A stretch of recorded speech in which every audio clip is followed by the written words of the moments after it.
This morning, along major Russian gas pipelines to Europe, clear signs of sabotage, according to European leaders, following reports of underwater explosions and multiple leaks along the Nord Stream 1 and Nord Stream 2 pipelines.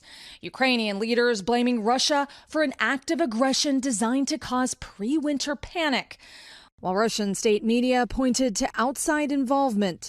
U.S. National Security Advisor Jake Sullivan tweeting about apparent sabotage, noting an investigation into the leaks is ongoing.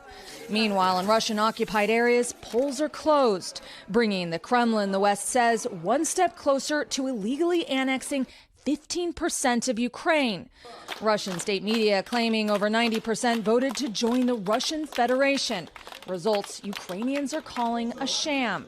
This as the backlash over President Putin's draft continues, with mile-long lines of cars stopped at border crossings.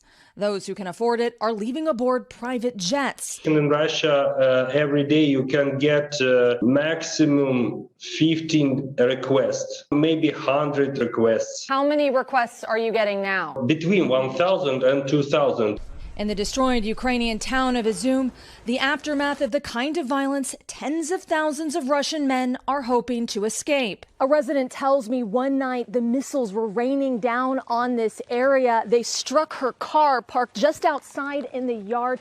The engine went flying. You can see it right there, lodged into the side of her house. At a checkpoint just outside the town, 9-year-old Anya gives a Ukrainian soldier a drawing. How does this make you feel? We understand who we need to defend, he says.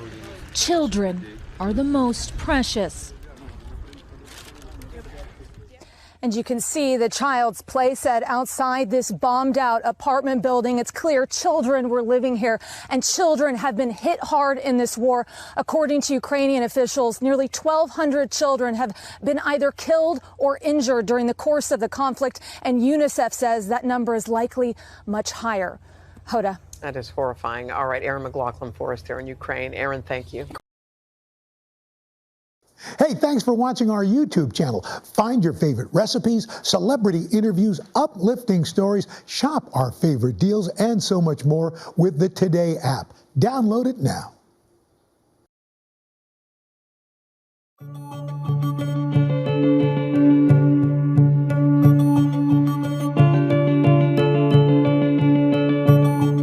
The leaks are under investigation. Their initial reports indicating that this may be the result of an attack or some kind of sabotage, but these are initial reports and we haven't confirmed that yet. But if it is confirmed, that's clearly in no one's interest.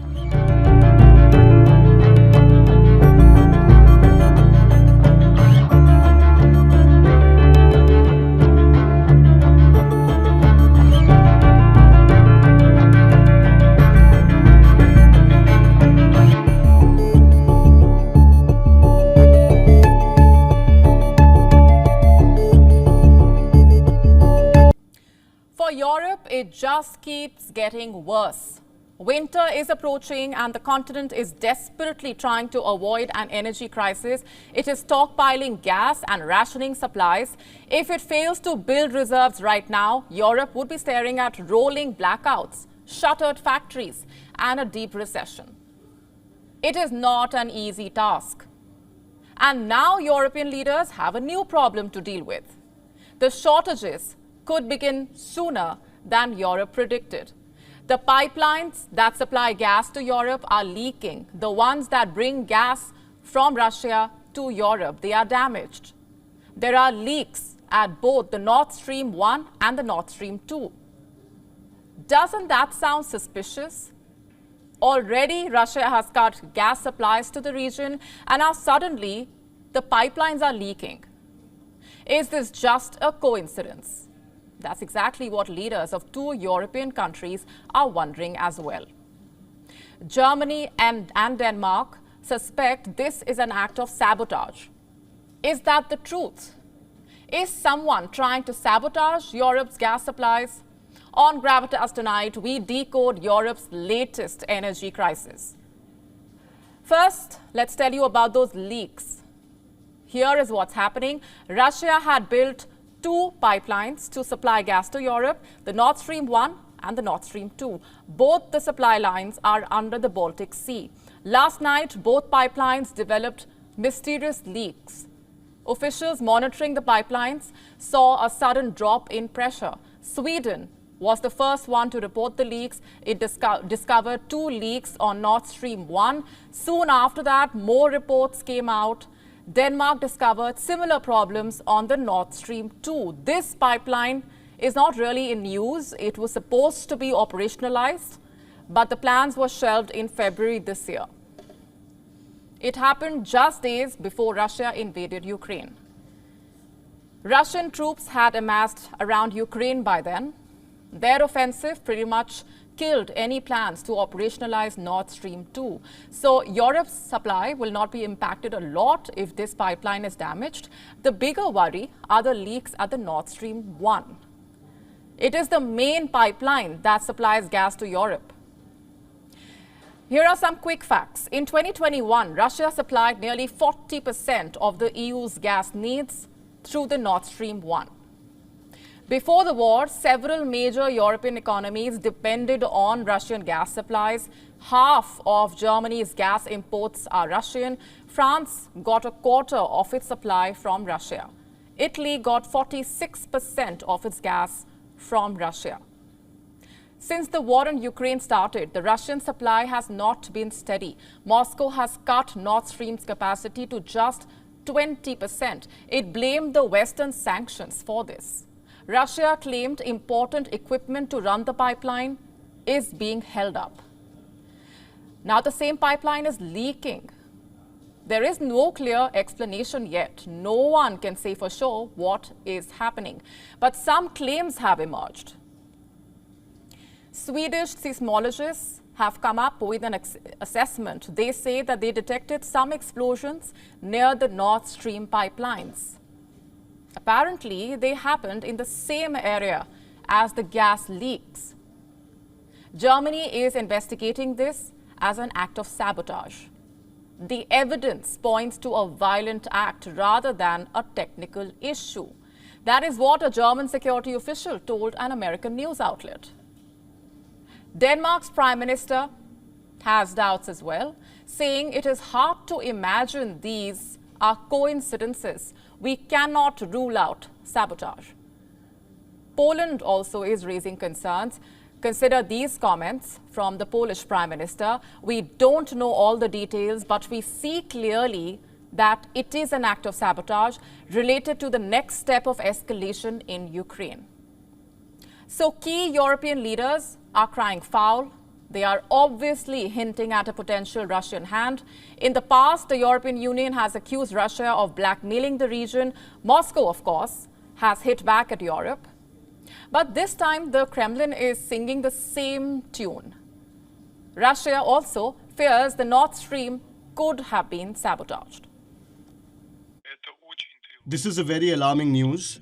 Indeed, we are talking about some destruction in the pipe, but it's not yet clear what kind of pressure has really dropped in the Danish economic zone. This is a completely unprecedented situation that requires an urgent investigation. We are extremely worried with this news. So Russia wants an investigation. Will it work with Europe to find out what really happened? Or is Moscow just posturing? The US says it is ready to support Europe, but it seems like the European Union has been taken aback. Today, Brussels refrained from blaming anyone. At this stage, it's very premature to speculate on what the causes are. As I said, we've been informed about the situation by the member states concerned, and the member states are looking into this issue. We will remain in close contact with them, but it's really not the moment to speculate on what the potential causes could be. But those statements failed to reassure the markets. Gas prices spiked in Europe today. This is a sensitive situation. As of today, there are no signs of any serious disruption to Europe's gas supplies. But even just the fear of a disruption is causing the markets to react sharply. The biggest casualty of this situation could be Germany. Experts say the German economy is already sending recession signals. Businesses are worried about future prospects. They say high energy costs are putting pressure on the profit margins. Even German citizens are concerned. They are worried if they will be able to make ends meet. Tonight, we have a case study for you. Monique Ruck is a single mother. She lives in Berlin, and she is struggling to make ends meet. The high cost of living has forced her to take her children to a food bank. I've given up things for my children since forever, but now I'm giving up even more. I only finish what the children haven't eaten. I probably spend 200 euros a week on shopping. I have 3 children and I already buy things on sale. If there's a toast on sale, I buy 5 packs and freeze them so that I can somehow make ends meet.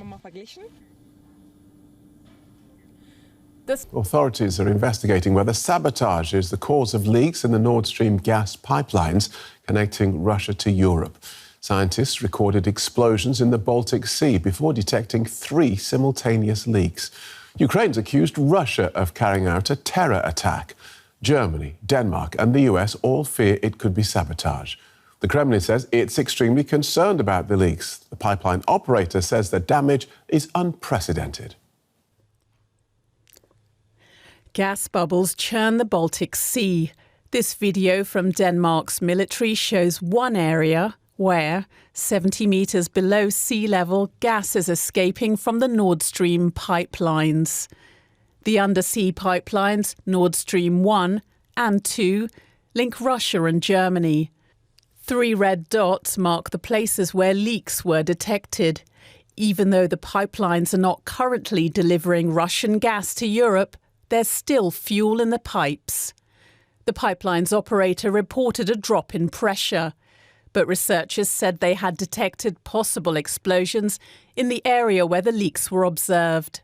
Well, the source of these explosions, as far as we can tell, there is nothing naturally occurring that could explain these. The exact source of them is of course a bit hard for us to speculate about.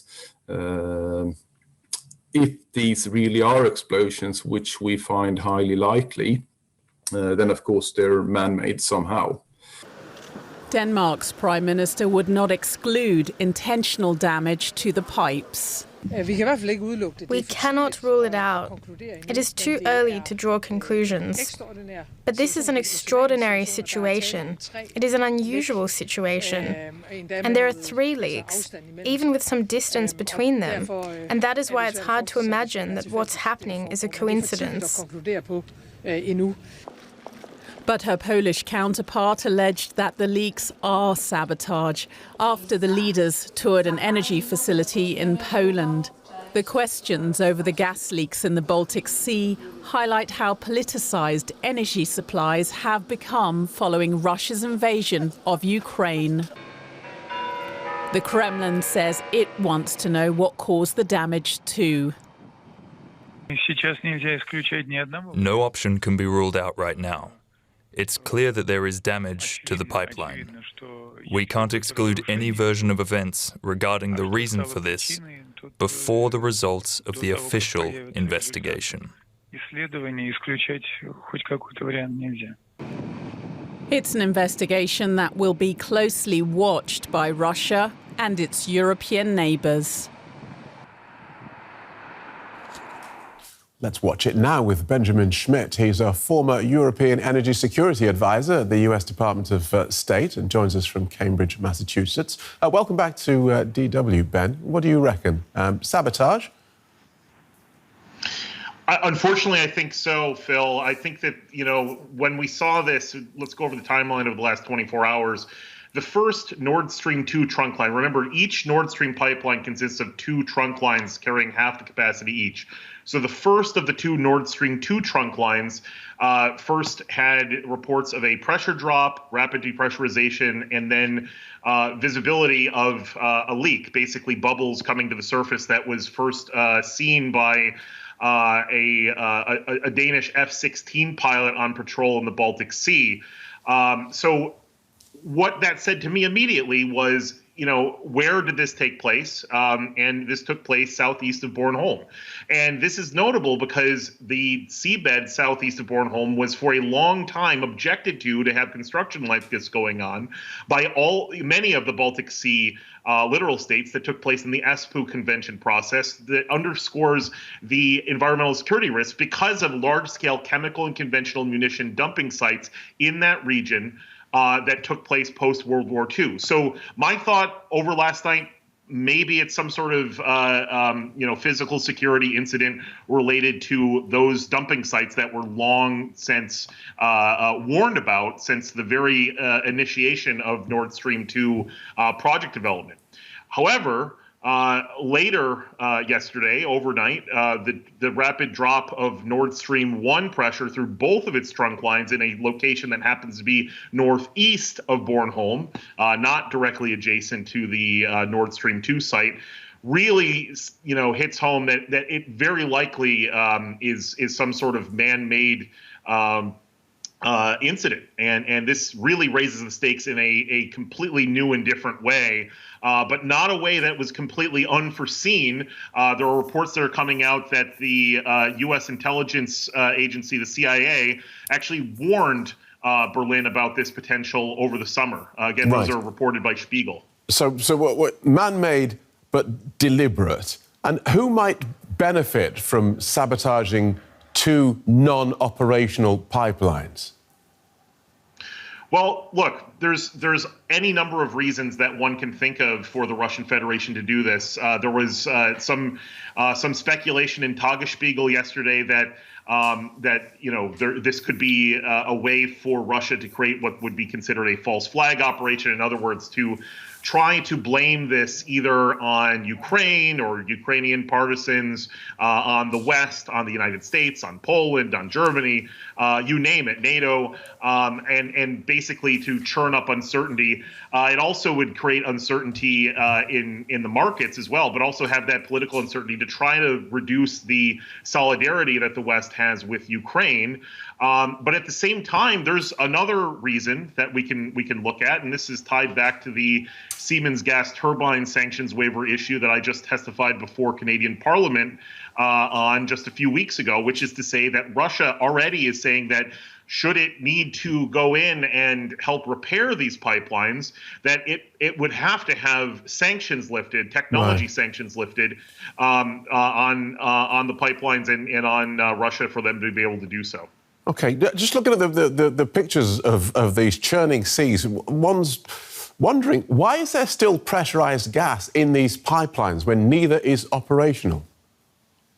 Well, first of all, we have to remember that for Nord Stream 2, let's look at that first. Nord Stream 2 was undergoing commissioning operations in the late months of 2021 and early 2022. So it had reportedly been filled with what is known as test gas, so the distilled methane, and was filled with that gas, the last reporting that I had seen in the press, before Germany took its decision to revoke certification and U.S. took its decision in the hours before Russia's large-scale invasion to finally impose mandatory bipartisan sanctions to stop Nord Stream 2.